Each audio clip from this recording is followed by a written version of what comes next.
Hello दोस्तों, हमारी राजदूत सीरीज़ में हम एक और शानदार लेक्चर लेके आए हैं जिसमें हम मैकियावेली के जो भी आइडियाज़ हैं with respect to international politics we are going to study that. Briefly हम इसको एनालाइज करेंगे और हम जो हमारे लिए जितना ज़रूरी है उतना हम मटेरियल रखेंगे ताकि हम जो भी आईआर के डेवलपमेंट हो रहे हैं वहाँ पे इन आइडियाज़ को इंटरलिंक कर सके और जब हमें आंसर लिखना हो तो थ्योरी के साथ साथ उन एग्जाम्पल्स को हम यूज़ कर सके। यही हमारी जो राजदूत सीरीज़ है उसका एसेंस है कि आप थ्योरी समझ जाएं और एग्जाम्पल्स को अपने आंसर के अंदर इंटीग्रेट करके लिख दें। थ्योरी एग्जाम्पल और उसका integration, that kind of orientation you suppose to develop with respect to this particular lectures.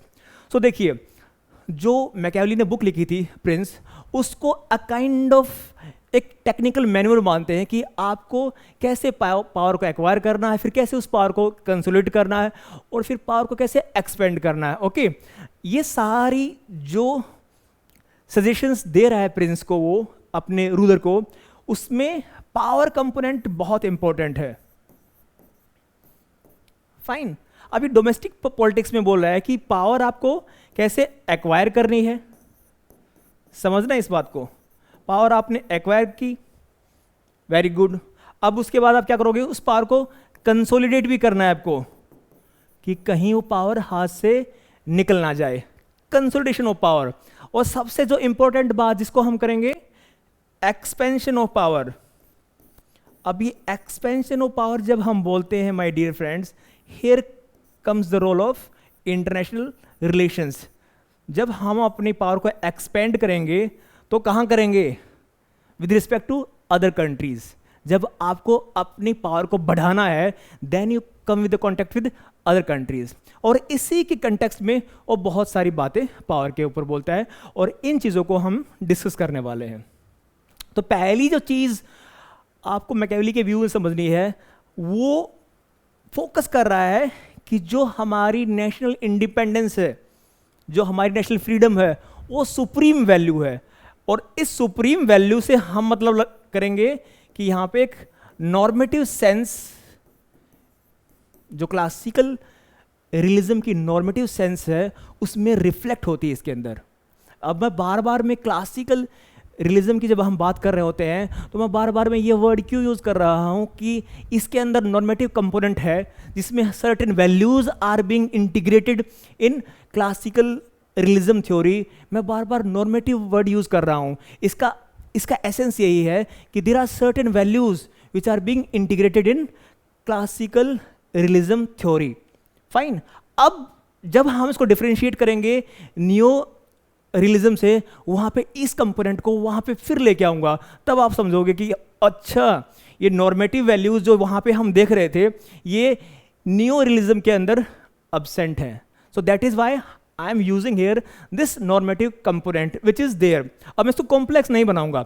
अब इसका एसेंस यही है कि भाई कुछ ऐसे नॉर्म्स होते हैं इंटरनेशनल पॉलिटिक्स के अंदर जो आपको फॉलो करने होते हैं। और पहला जो यहाँ पे ये मैकियावेली कह रहा है, that is national independence, national freedom. अब इसका क्रक्स यही है कि भाई एक स्टेट जो है वो इंडिपेंडेंट होना चाहिए, वो सोवरेन होना चाहिए। जो भी डिसीजन हम लें इंटरनेशनल पॉलिटिक्स में, जो भी हम डिसीजन लें वो किसी के एक्सटर्नल फोर्स से ना लें।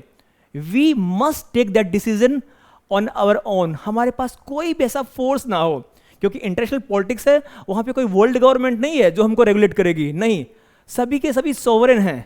सो ये कंपोनेंट उस चीज़ को रिफ्लेक्ट करता है। फाइन, अब दूसरी चीज़ है कि यहाँ पे रिस्पॉन्सिबिलिटी है। जो रूलर्स हैं, यहाँ पे प्रिंस को ये सजेशन दे रहा है कि ये आपकी रिस्पॉन्सिबिलिटी है कि आप अपने इंटरेस्ट को और स्टेट की सर्वाइवल को आप इंश्योर करो। उसके लिए चाहे आपको कुछ भी करना हो, ये कुछ एक सजेशंस उसको देता है।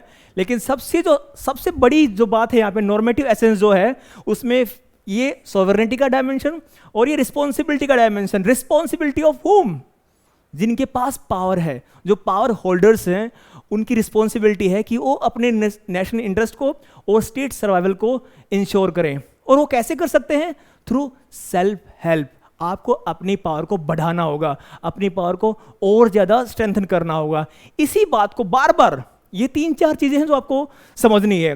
पहली बात कि भाई इंटरनेशनल सिस्टम के अंदर अनार्की है, इंटरनेशनल रिलेशंस के अंदर अनार्की है, कोई वर्ल्ड गवर्नमेंट नहीं है जो हमारे बिहेवियर को रेगुलेट कर सके। उसके बाद जितने भी सारे एक्टर्स हैं, स्टेट एक्टर्स हैं, they are independent, they can take any action, fine. अब इनके अंदर जो पावर है वो अलग अलग पावर है, किसी के पास कम, किसी के ज्यादा। अगर आपको अपने स्टेट को बचाना है तो you have to expand your power. सारा घूम फिर के इस पावर पॉलिटिक्स के ऊपर ही ये सारी चीजें आएंगी। सो मैं कॉम्प्लेक्स नहीं करूंगा इसको, I am just trying to make it easy कि आपको अगर सस्टेन करना है इंटरनेशनल पॉलिटिक्स में, so you have to expand your power. आपको पावरफुल बनना ही बनना होगा। अब उसके लिए ये कुछ एक सजेशन देता है कि world is a dangerous as well as opportune place, कि भाई डेंजरस प्लेस है वर्ल्ड, और अगर आपको इसके अंदर स्टेट सर्वाइवल और स्टेट के इंटरेस्ट को अगर ध्यान में रखना है तो you have to have quality of lion as well as fox. अब इस डायमेंशन को, इसका जो पावर का कॉन्सेप्ट है उससे मैं यहां पे लिंक कर देता हूं, जो कि पावर का कॉन्सेप्ट मैकियावेली ने दिया था। अब यहां पे पावर के 2 डायमेंशंस की बात करता है। एक तो जिसको आप हार्ड पावर बोल सकते हैं, यहां पे कोहेसिव पावर्स भी आप बोल सकते हैं इसको। कोहेसिव तो जो पावर की बात ये कर रहा है, कोहेसिव तो दोनों ही हैं, यहाँ पे सॉफ्ट पावर का डायमेंशन नहीं है यहाँ पे, लेकिन इसको ये एक तो वायलेंट पावर बोलता है, दूसरा नॉन वायलेंट पावर बोलता है। ओके, एक्चुअली ये दोनों चीजें ये डोमेस्टिक स्पीयर में यूज करने के लिए बोल रहा है। इसको हम इंटरनेशनल रिलेशंस के कंटेक्स्ट में यूज कर रहे हैं, तो हम ऐसे करेंगे कि यहां पे वायलेंट मींस का मतलब है पावर को कैसे यूज करेंगे, बाय फोर्स। हम फोर्स से हम अपनी पावर को दिखाएंगे कि भाई हमारे पास इतनी फोर्स है, we can do anything we want to do. और दूसरा नॉन वायलेंट तरीका है कोहेसिव। हम पावर नहीं दिखाने वाले हैं, लेकिन उनको डराएंगे हम अलग अलग तरीकों से। ब्रूट फोर्स हम यहां पे यूज नहीं कर रहे हैं। इसका एसेंस यही है कि यहां पे आपको थोड़ा सा मैनिपुलेटिव होना है, और ये मैनिपुलेशन जो है वो क्वालिटी ऑफ फोक्स, यहां पे क्वालिटी ऑफ लाइन। यही समझ लीजिए आप कि इसके अंदर जो मैनिपुलेशन की बात कर रहा है यहां पे, इस मैनिपुलेशन को डिप्लोमेसी के डिफरेंट जो स्ट्रेटेजीज होती हैं उससे आप बोल सकते हो कि देखिए यहां पे हम जब भी कोई एग्रीमेंट कर रहे हैं, हम इंटरनेशनल मोरालिटी को लेकर नहीं कर रहे हैं, we are keeping national interest in the centre. National interest हमने सेंटर में रखा। अगर हम किसी से कोई एग्रीमेंट कर भी रहे हैं और हम उस पर्टिकुलर एग्रीमेंट को ठुकरा भी सकते हैं, मैनिपुलेट भी कर सकते हैं, because we have to ensure national interest. Fine. तो रियलिज्म के लिए सबसे इंपॉर्टेंट चीज है, चाहे वो क्लासिकल रियलिज्म हो, चाहे वो न्यू रियलिज्म हो, भाई नेशनल इंटरेस्ट तो हमको सिक्योर करना ही करना है। Fine. So these things you should be having. अब इसको कंटेम्प्रेरी उससे मैं लिंक करके बता रहा हूं आपको एक एग्जांपल के साथ में कि भाई यहां पे पावर की जो डायमेंशन है, पावर और प्रूडेंस, ये दोनों चीजें हैं। पावर का मतलब हार्ड पावर, कि आप हार्ड पावर दिखाओ। प्रूडेंस का मतलब कि fox qualities, you take some kind of decision which is going to benefit nation at large, अपने नेशनल इंटरेस्ट को आप सिक्योर कर पाओ।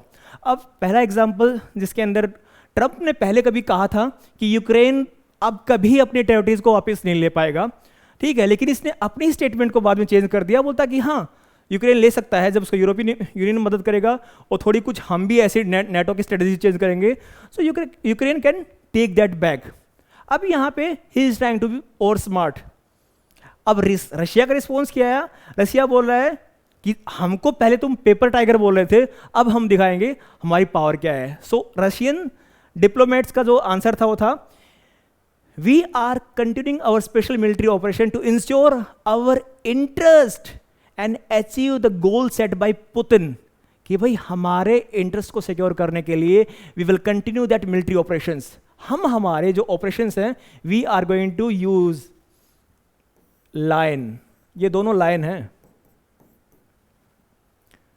यही बात ये बोल रहा है कि ठीक है बात कर लूंगा मैं ट्रंप के साथ में, we are open to talk to him, but ये मत सोचना कि जो आप बोल रहे हो कि हम हमारे न्यूक्लियर वेपन्स को सरेंडर कर दें, that's not going to happen. वो हम नहीं करेंगे, because this is our currency, ये हमारी पावर को रिफ्लेक्ट करता है। अब यहां पे सीधी सीधी बात यही है, जो पूरा क्रक्स यही है कि सिर्फ हमको हमारे नेशनल इंटरेस्ट को ध्यान में रखना है, and for that the only thing is going to help us, that is power. यही चीज आपको अपने आंसर के अंदर लिखनी है मैकियावेली का रेफरेंस देके। This is the only essence.